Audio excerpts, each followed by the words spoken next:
নমস্কার বন্ধুরা, বাঙালি রান্নাঘরে তোমাদের সবাইকে স্বাগত। আর আজকে আমি বানিয়ে ফেললাম ঘরোয়া পদ্ধতিতে ডিম রোল। তাহলে এই রেসিপিটা দেখবার জন্য তোমাদের সবার কাছে অনুরোধ রইল। তো প্রথমে রুটিটাকে বেলে নিলাম, এবার রুটিটা করে নেব। তো প্রথমে তাওয়া বসিয়ে দিয়ে আগে রুটিটাকে ভেজে নেব, রুটিটা আগে করে নেব। তো রুটিটা আমার হয়ে গেছে, এবার রুটিটা আমি একটা পাত্রের মধ্যে তুলে রাখবো। তো এখানে আমি একটা ডিম ফাটিয়ে নিয়েছি, আর ডিমের মধ্যে হালকা একটু লবণ দেব। এবার ভালো করে ফেটাবো।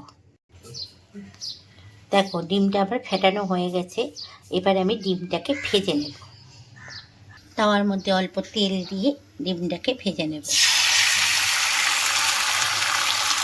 আসলে প্রতিদিন বাচ্চারা টিফিনে কী খাবো আর কী খাবো, এরকম নতুন নতুন রেসিপি তোমরা করে দাও, তাহলে বাচ্চারা দেখবা মজা করে খাবেও, আর তোমাদের কোনো অসুবিধাও হবে না।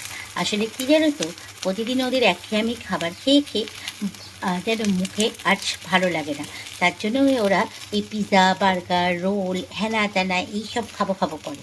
তা আমি সবটাই বাড়িতেই বানিয়ে দিই, চেষ্টা করি বাড়িতে বানানোর, কারণ বাইরের খাবারের থেকে একটু বাড়ির খাবার অনেক ভালো। তার জন্য চেষ্টা করি। এই যে আমার ছেলে বললো মা আমি রোল খাবো, তো সঙ্গে সঙ্গে আমি রোলটা বুদ্ধি করে এইভাবে বানিয়ে দিলাম শর্টকাটে।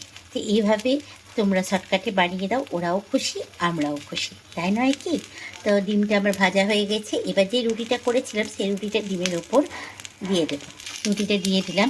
এবারে ভালো করে রুটিটার সঙ্গে ডিমটা উল্টে পাল্টে একটু ভেজে নেব। এদিকে ডিমটাও ভাজা হয়ে গেছে, আর এই পিসটা রুটিটাও আমি একটুখানি ভেজে নেব।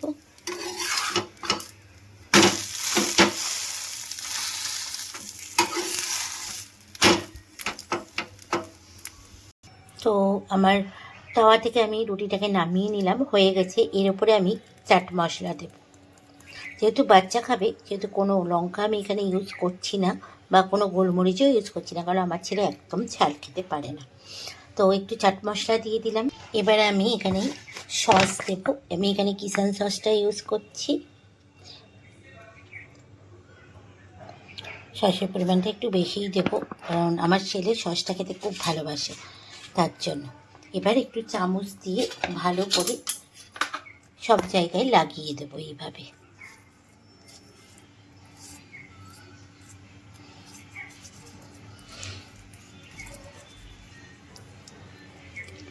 তো চটজলদি রোল তৈরি হয়ে গেল। এবার এর ওপর থেকে শসা আর পেঁয়াজ কুচিয়ে রেখেছিলাম, শসা আর পেঁয়াজ এইভাবে দিয়ে দেব। তোমাদেরকে তো আগেই বললাম আমি কোনো লঙ্কা ইউজ করব না, কারণ বাচ্চা খাবে, তার জন্য। তো এইভাবে শসা আর পেঁয়াজটা দিয়ে দিলাম। এবার রোল করে নেব। তো রেডি হয়ে গেছে আমার ডিম রোল।